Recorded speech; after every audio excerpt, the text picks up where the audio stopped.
My name is Emily Carter, and I am 34 years old. And for most of my life, I believed that loyalty was my greatest strength.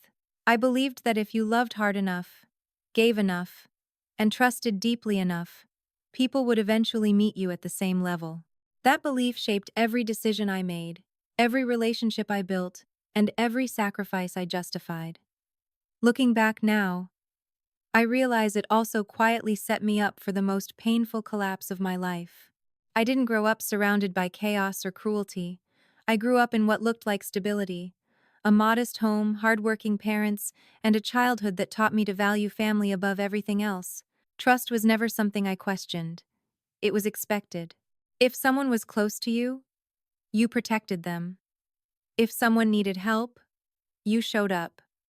And if someone said they loved you believed them. Without hesitation.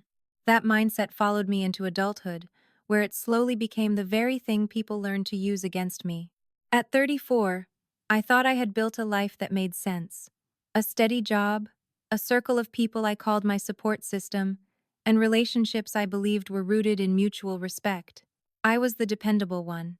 The one who remembered birthdays, showed up in emergencies, loaned money without asking questions, and listened without judgment. I wore that role like an identity. It made me feel needed, valued, and safe.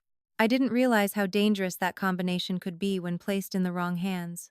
The truth is, I trusted the people closest to me with everything: my time, my finances, my secrets, my fears, my future plans.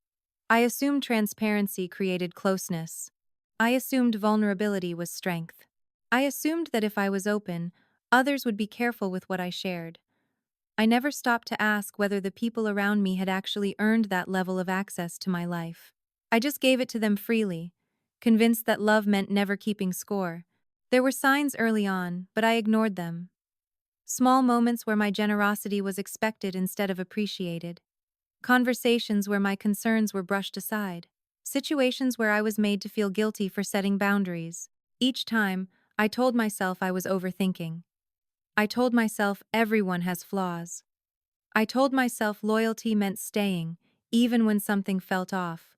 That habit of self-silencing became my normal, and I didn't notice how much of myself I was shrinking to keep others comfortable.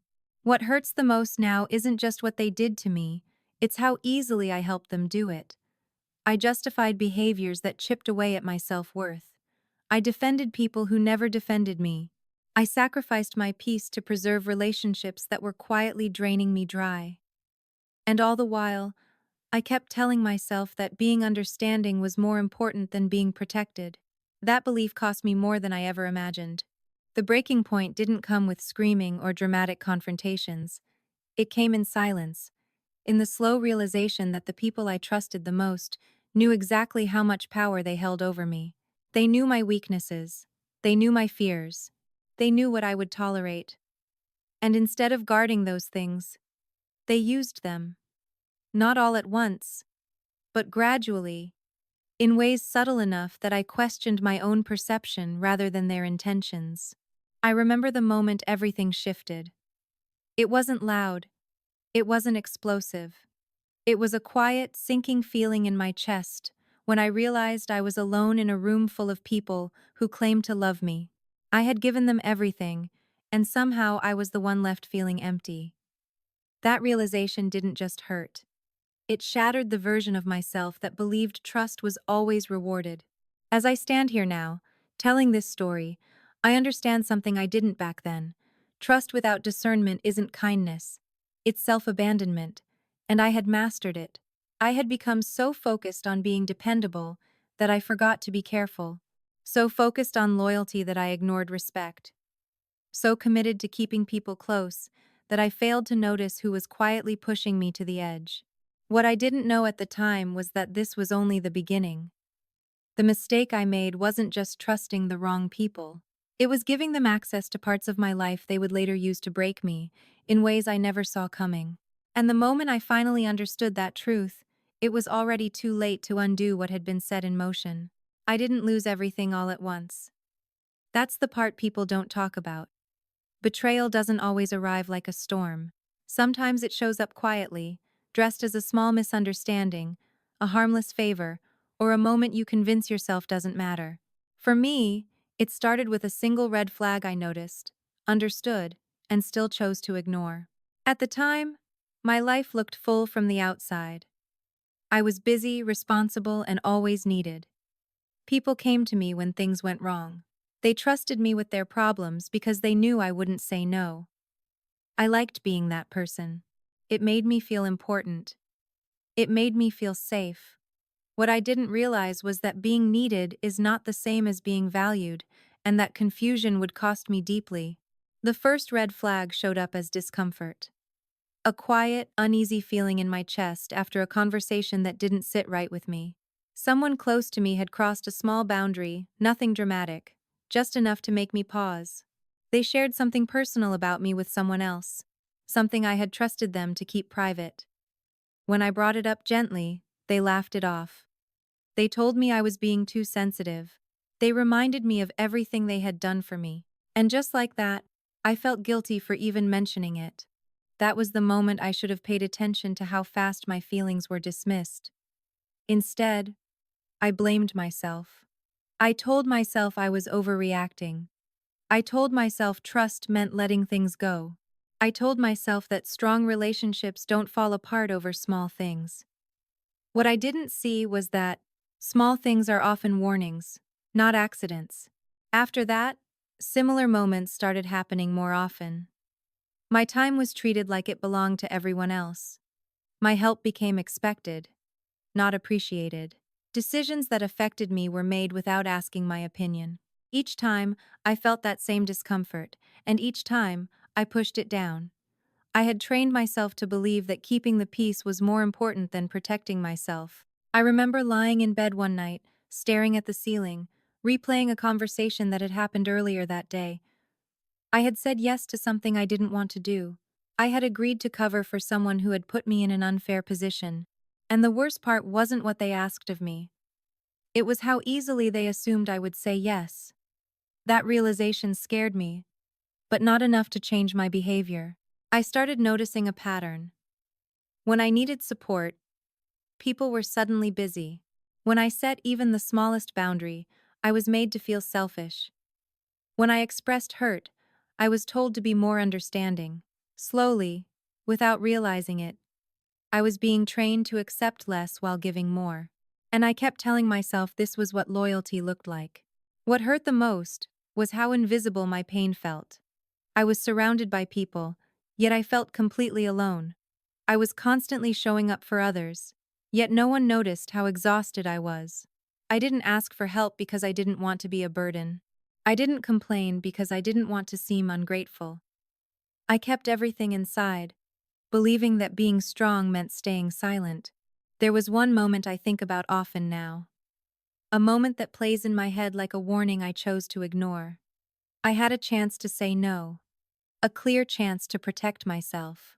I felt it in my body before I felt it in my mind. My chest tightened. My stomach dropped. Every instinct told me this wasn't right. And still, I smiled and agreed. I told myself I was doing the right thing. I told myself this was temporary. I told myself it would all balance out in the end. It never does. That decision opened a door that never fully closed again. Once people learn you will always sacrifice yourself, they stop checking where your limits are. They stop asking. They start taking. And the more you give, the more invisible you become. I didn't see it happening in real time. I only see it clearly now, looking back. By the time I realized something was seriously wrong, the dynamic had already shifted. I was no longer an equal. I was a resource, a backup plan, a safety net, and the people I trusted the most were standing comfortably on the pieces of myself I had given away. I had ignored the first red flag, and in doing so, I taught them exactly how far they could go. What I didn't know then was that this was only the beginning. That one ignored warning would lead to a moment so painful, so unexpected, that it would change how I see people forever. And when that moment finally came, I wouldn't be prepared for how deeply it would hurt. There comes a moment in every story like mine where denial finally runs out of room. For me, it wasn't a dramatic argument or a sudden betrayal exposed in front of everyone. It was a moment of clarity so sharp it felt like waking up in a life I no longer recognized. I had spent so long making excuses for people that when the truth finally showed itself, it felt unreal. By this point, I was emotionally exhausted. I was giving more than I had, running on empty, and telling myself it was just a phase. I believed if I stayed patient, if I stayed kind, things would eventually shift back into balance. What I didn't understand was that balance was never the goal for them, comfort was, and my silence made that comfort possible. The moment happened on an ordinary day. Nothing about it felt important at first. I had shared something deeply personal, something I hadn't told many people, because I was struggling and I needed support. I trusted that it would be received with care. Instead, I was met with indifference. Not cruelty, not anger, just a lack of concern so clear it stunned me. The conversation moved on as if what I had said didn't matter, as if I didn't matter. I remember sitting there, nodding along, pretending I was fine, while something inside me cracked. It wasn't just that they didn't show up for me. It was the realization that they never had.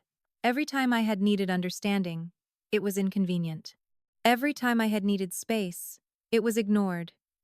Every time I had needed reassurance, I was told to be stronger. And yet, when they needed anything, I was expected to drop everything without question. That's when the pattern became impossible to ignore. I saw how my loyalty had been rebranded as availability, how my kindness had been mistaken for weakness, how my silence had been interpreted as consent.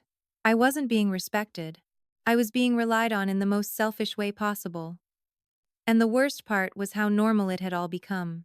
I started replaying memories in my head, one after another. Times I had defended people who hurt me. Times I had apologized when I wasn't wrong. Times I had swallowed my feelings just to avoid tension. Each memory felt heavier than the last. It was like watching my own life from the outside and realizing I had been playing a role that benefited everyone but me. What hurt the most was understanding that they knew. They knew I would stay. They knew I would forgive. They knew I would doubt myself before doubting them. That awareness didn't come from paranoia. It came from how comfortable they were taking from me, without ever checking how I was doing. That kind of comfort doesn't come from ignorance, it comes from certainty. I began to test the dynamic in small ways. I took longer to respond. I said no once. I expressed hesitation instead of immediate agreement. The reaction was instant. Confusion, irritation, subtle guilt. I was made to feel like I was changing, like I was becoming difficult. That reaction told me everything I needed to know. They didn't miss me. They missed what I provided. That realization was devastating. Not because I wanted to believe they were perfect, but because I wanted to believe I mattered to them beyond my usefulness. Accepting that I didn't felt like grieving people who were still alive. I had built my world around relationships that were never built to hold me. I went home that night and sat alone in the quiet. No messages, no check-ins, no concern. And for the first time, instead of making excuses, I let myself feel the truth. I wasn't supported. I was tolerated as long as I stayed convenient. That truth hurt more than any argument ever could. Something shifted inside me that night. Not strength, not confidence, just awareness. A painful, irreversible awareness. Once you see who people are when you stop overgiving, you can't unsee it. And I knew then that whatever was coming next would force me to choose between keeping these relationships or finally choosing myself. What I didn't know was how quickly that choice would be taken out of my hands. Because soon after that realization, something happened that exposed just how replaceable I was to them and how deeply they were willing to let me fall if it meant protecting themselves. By the time it happened, I was already tired in a way sleep couldn't fix. I had started pulling back emotionally, not because I was trying to punish anyone, but because I was finally listening to myself. I was quieter, more careful, less available. And without realizing it, I was disrupting a system that depended on my silence and sacrifice to function. The betrayal didn't arrive with warnings. It arrived wrapped in familiarity. It came from the very people who knew my history, my fears, and the parts of me I rarely showed anyone else. That's what made it cut so deeply. They didn't just cross a line. They walked straight through a door I had trusted them to protect. I found out in a way that felt almost accidental. A comment that didn't add up. A detail that didn't match the story I had been told. At first, I ignored it. Old habits die hard. But something in me refused to let it go this time. I paid closer attention. I listened more than I spoke. And slowly, the truth started to reveal itself in pieces I never wanted to see. They had been talking about me behind my back. Not in concern, not in confusion, but in a way that painted me as the problem. My boundaries were labeled as selfishness. My exhaustion was framed as unreliability. My silence was turned into evidence that I was pulling away for the wrong reasons. And the most painful part was realizing how long this narrative had existed without me knowing. I felt exposed, like my private struggles had been turned into shared entertainment. Things I had trusted them with in vulnerable moments were now being used to justify their behavior and protect their image. They took my honesty and reshaped it into a story where I was difficult, emotional, and unreasonable. A story that made it easier for them to take from me without guilt. What hurt the most wasn't just the betrayal itself. It was how calculated it felt. This wasn't impulsive. This wasn't a misunderstanding. It was strategic. They were positioning themselves in a way that ensured they would be believed if things ever fell apart. And I realized with a sick feeling in my stomach that I had been the only one playing fair the entire time. I confronted them, calmly, carefully, hoping there was some explanation that would make this hurt less. There wasn't. I was met with denial, deflection, and subtle blame. I was told I was imagining things, that I was being dramatic, that I was misunderstanding intentions. And once again, I felt that familiar pull to doubt myself. But this time, something was different. The pieces fit too perfectly. The distance, the tension, the sudden shift in how I was treated. It all made sense now. I wasn't losing people because I had changed. I was being pushed out because I was no longer easy to use. I remember walking away from that conversation feeling numb. Not angry, not sad, just hollow. It's a strange kind of pain when the people you trusted confirm every fear you tried so hard to ignore. It's the kind of pain that forces you to let go of illusions you once needed to survive. That betrayal changed how I saw everything. It made me question every moment, every favor, every time I had put myself last to keep them comfortable. And the realization that stayed with me the most was this. They had never planned to protect me the way I had protected them. In that moment, I understood that trust without limits had made me an easy target. I had given them access without accountability. And when I finally tried to reclaim myself, they chose to protect their version of the story instead of the truth. What I didn't realize then was that this betrayal was only the surface. Because once the truth was out, they would make a final move, one that would leave me standing alone, forced to face the consequences of trusting the wrong people with everything I had. I thought the worst part would be walking away. I thought the silence after everything collapsed would be the thing that broke me. I was wrong. The real pain didn't come from losing them. It came from finally seeing what I had lost in myself while trying to keep them. When everything ended, it didn't end cleanly. There was no closure, no honest apology, no moment where the truth was fully acknowledged. They moved on quickly, as if nothing had happened, as if I had been a phase, not a person. Watching that happen felt unreal. I kept waiting for the weight of what they did to reach them. It never did. And that realization hurt more than any confrontation ever could. The shock came when I realized how empty my life felt without the role I had built my identity around. For so long I had been the fixer, the giver, the dependable one. When that role disappeared, I didn't know who I was anymore. I woke up one morning and realized I had shaped my entire sense of worth around how useful I was to others. Without that, I felt invisible even to myself. I started noticing the damage in quiet moments. I hesitated before speaking. I apologized for things that weren't wrong. I questioned my instincts. I had spent years ignoring my inner voice, and now I didn't trust it at all. That was the most frightening part. The betrayal hadn't just come from others. It had trained me to betray myself. There were nights I replayed everything over and over, wondering how I let it go that far. I blamed myself for not leaving sooner, for not setting boundaries, for not protecting my heart, but eventually, a different truth settled in. I didn't fail because I was weak. I failed because I was loyal in a world that rewards people who take advantage of that. The most emotional moment came when I realized I no longer recognized the person I had become. I was quieter, smaller, more cautious. I had lost my sense of safety, not just with others, but within myself. Trusting people had once felt natural. Now it felt dangerous. And that shift changed how I moved through the world. What shocked me most was how much strength it took to sit with that pain instead of running back to what was familiar. I wanted to reach out. I wanted to explain myself. I wanted to be understood. But I knew going back would mean losing myself all over again. So I stayed silent. And in that silence, something slowly began to rebuild. I started choosing myself in small, uncomfortable ways. Saying no without explaining. Walking away without closure. Letting people misunderstand me if it meant I stayed honest with myself. Each choice felt terrifying.